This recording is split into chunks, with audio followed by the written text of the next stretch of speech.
వస్తున్నాడు అబ్బాయి వస్తున్నాడు. रुको जरा सबर करो.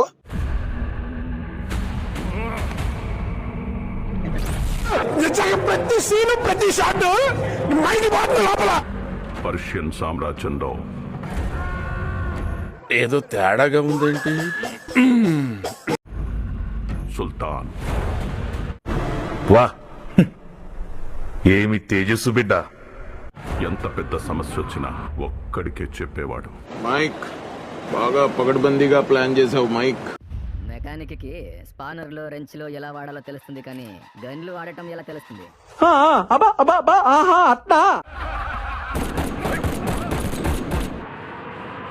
అంతేగా. సూపర్.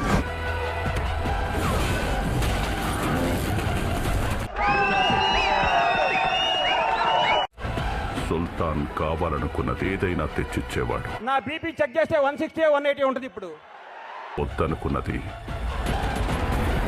ఏదైనా అంతం చేసేవాడు.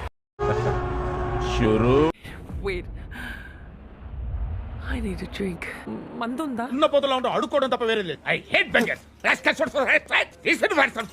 మనం మన్నార్ ఆర్మీని గేట్ దగ్గరే కాదు, మొత్తం ఖాన్సార్ లో హై అలర్ట్ లో ఉండమనండి.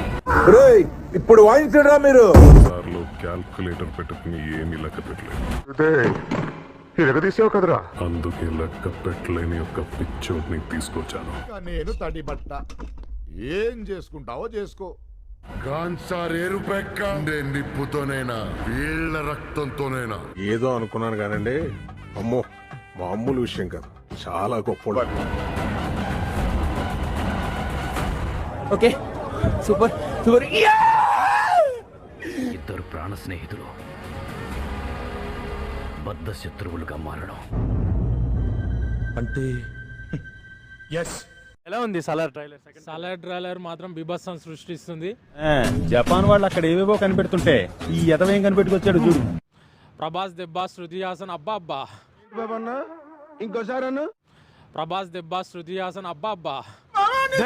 ఓవర్ యాక్షన్ పడదండి. పోడా ఒక రాజమౌళి, ఒక ప్రశాంత్ మౌలి, ఏంట్రా ఇది? ఒక రాజమౌళి, ఒక ప్రశాంత్ మౌలి. చెప్పు తెగుదే ఏదైనా మాట్లాడే. సో నేనైతే ప్రభాస్ ఫ్యాన్ కాదు. ఇప్పుడు చెప్పేది ఇప్పుడు ఏంటంటే ఫ్లాప్స్ లోనే ఉన్నారు. ఫ్లాప్ హిట్ దానికి ప్రభాస్ కి దానికి సంబంధమే లేదు. ఎంత మంచి మాట చెప్పావు తల్లి. నీకు ఎల్లప్పుడూ విస్పర్స్ నో టెన్షన్ తోడుగా ఉండాలి. మీరు చూసిన వీడియో నచ్చితే లైక్ కొట్టండి, ఇంకా బాగా నచ్చితే షేర్ కొట్టండి.